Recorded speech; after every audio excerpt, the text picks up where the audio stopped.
I've been a photographer for 30 years this year. I have 1.1 million photos in my Lightroom catalog. I've never seen a change anywhere big as the one I'm seeing this year in 2026. And I went through the transition from film to digital. I'm going to tell you all about it. I'm going to tell you what you need to know if you want to stay relevant in 2026 and beyond. And that's important for amateurs who just want people to like their photos or build a social media following, as well as professionals who need clients. Speaking of being professional and building clients, go to squarespace.com/Tony and see what having your own website can do for you. I'll tell you, it's far more engaging, attractive, and meaningful than my social media, because social media has my latest work, but it doesn't have my best work. With my website, I can sell stuff like my workshop. I can view detailed analytics so I understand who and when people are coming to my site, as well as like how long they're staying engaged. Don't get rid of your social media. That's important too. But it's very important to get your own website at squarespace.com/Tony, whether it's for your portfolio, a personal project, or any kind of business. I promise it'll reach more people and look way better. Try it out for free, no credit card required. When you love it, the coupon code Tony will save you 10%. And in this past May, I moved from southeastern Connecticut to New York City. No ma'am, no barking. Trends hit New York first because we're shoulder to shoulder with each other every day. And I'm seeing some really drastic changes happening in the community. I have completely changed how I shoot, the gear I use, how I edit photos, how I share photos. These changes are getting me more business and getting me more likes on social media. First, let's talk about the word cringe. I love that word because even though it's kind of new in everybody's vocabulary, you instantly know what it is, right? Cringe is that feeling when you're talking to a guy and he's got the comb over and it doesn't look quite right and it's kind of blowing and you see his bald head. Or cringe is the guy who put the very cheap spoiler on the back of his Mustang. And cringe is when somebody is trying a little bit too hard. For whatever reason, we as humans hate posers. That might sound obvious, but if you're a child of the 80s like me, you might gravitate a little bit more towards glam. Like that was the era when people were like oiling themselves up and making their hair big and huge. Everybody was like posing all the time and trying to look cool as possible, like it was cool to be cool. And now we're more in like a grunge era, like it's not cool to be cool. What does this have to do with photography? Well, taking professional portraits is a little bit cringy. Even when people ask me to take their professional portrait, I see they don't share it on social media. And the reason is it would just be like a little cringy to know that somebody went out and got professional portraits made, right? 10 years ago, it was the opposite. People were hiring photographers left and right to get professional portraits of them. So what changed? Well, I think it was the introduction of AI generative imaging, which we really saw like in 2024, but blew up in 2025. Especially the first generations of that, things like Midjourney, were generating images that were trained on all these professional images. So Midjourney didn't really make casual snapshots. It didn't make iPhone pictures. It made like these dreamy portraits with perfectly edited skin, frequency separation, gorgeous bokeh, beautiful light. People are already sick of AI content. So when they see an AI portrait, they skip past it, but they also skip past it when they see a photo that AI was trained from. You see, AI ruined this look that was sort of the perfect portrait for decades and decades. It ruined it, and it seems cringy and awkward. I'll tell you how to fix it in a second, but I also want to point out this is true of editing too. If you do the editing that I instructed everybody to do in my books on Lightroom and Photoshop, even like 5 years ago, now it seems like AI. Now you have to leave in a significant amount of flaws in your editing. I'll tell you a little test I did with a recent client. We did a shoot and I sent her 3 sets of pictures. One that had absolutely no edits, one that had the smallest amount of edits, and then one that had really, by my standards, very light editing. Even the set with the most editing would not have been enough editing 5 or 10 years ago. She picked the middle one with almost no editing. But what felt like not quite enough editing to me was way too much editing for her. I ran these pictures past several friends. The crazy thing is, a couple of the pictures even with no editing, still felt like AI to them. Why is this? Because I was using one of my favorite lenses on the planet, the Sigma 135 f1.4 on my Sony A1. I love the dreamy bokeh. It completely blurs the background out. I think it's such a cool look, such a professional look. But now in 2026, the professional look is cringy because the professional look is associated with AI. I hate to say it, but there is definitely such a thing as too much bokeh. Now, if you want to make a traditional portrait, if you want something to seem professional, if you want an image that screams, I hired a photographer to take pretty pictures of me, then yes, use all that bokeh, make the dreamy background. But that is not what most people, especially young people, want today. Something else, telephoto lenses also feel professional because everybody is using their smartphones by default, which by default start out at about 24 millimeters, which is pretty wide angle. As a result, telephoto portraits now lean more towards the professional / cringe end of the spectrum than something that's like comfortable, familiar, and realistic. So for me, headshots used to be at 200 millimeters.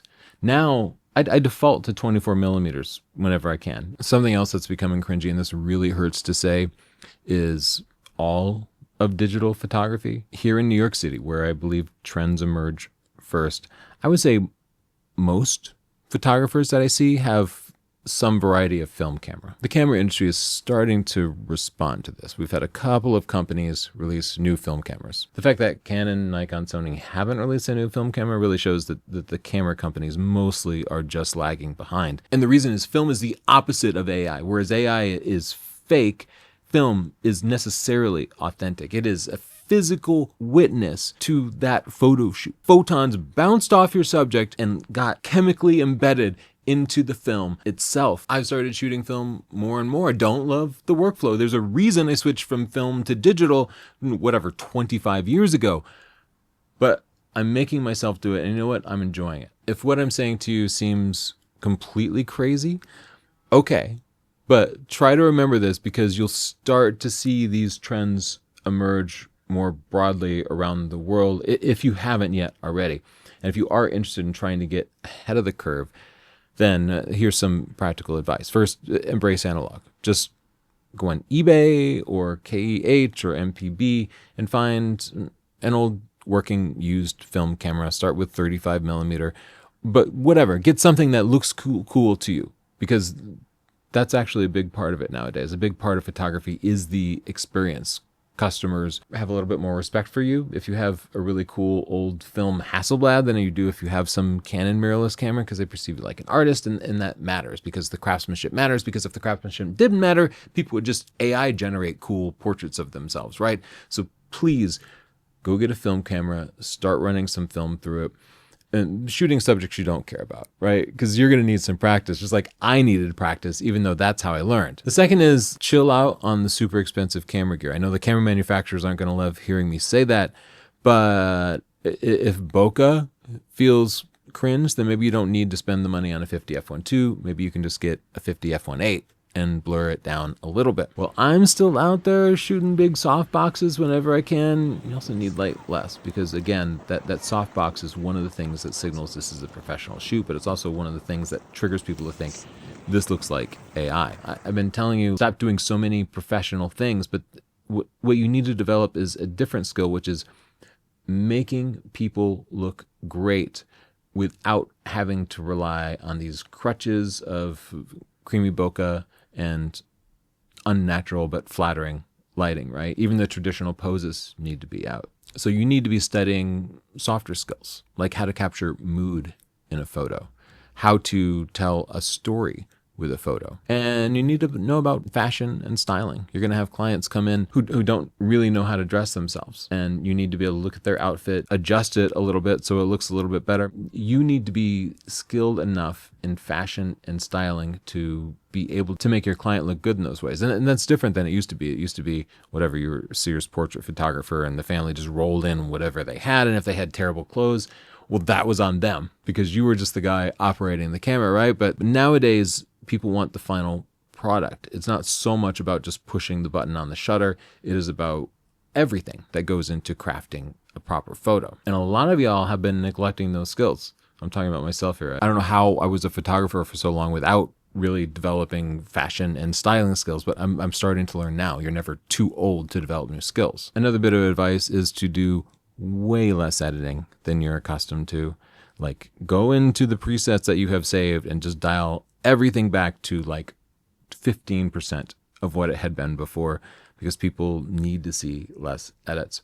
Now, I still use software like Avoto AI for editing portraits. It's AI-based software, but I'm not really applying as many of the settings as I did even just like a year ago. I'm definitely using the thing where it removes the little dust spots and lint from people's clothes. Like, nobody wants lint on their clothes. I'm doing like the tiniest amount of frequency separation. Like, it goes from 0 to 100 and I'm putting it on like 5, because in my testing, that's about the level that people want to see without it going into full cringe. So here's where you choose your path. If you say, I'm having fun doing what I'm doing, lots of bokeh, making, whatever 2010s style photos, great, go for it.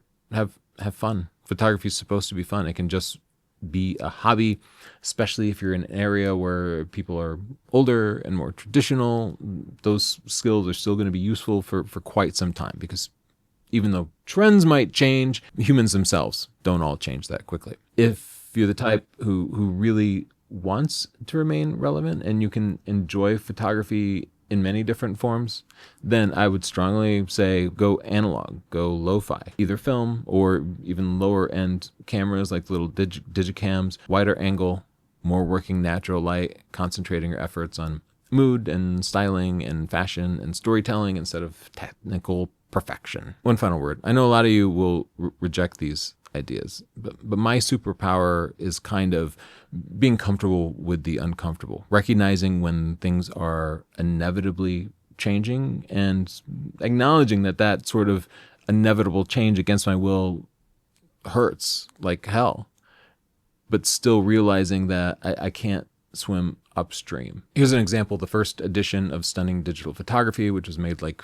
15 years ago, it had an entire chapter on HDR photography, because that was so cool at the time. Those pictures looked just dreamy. But 2 years later, HDR was cringe, even before the term cringe existed like it did today. And I ended up pulling that entire chapter out. Of course, it hurts to write an entire chapter and develop all these skills. That's what I had to do. I had to just decide that these skills were useless. And now I'm at this point where I'm deciding, okay, all these fancy editing skills I have are useless. This expensive gear is no longer making me look better. It's actually making me look a little bit cringe, and I need to dial everything back. I grieve the loss of those skills, those things that used to set my work apart from other people.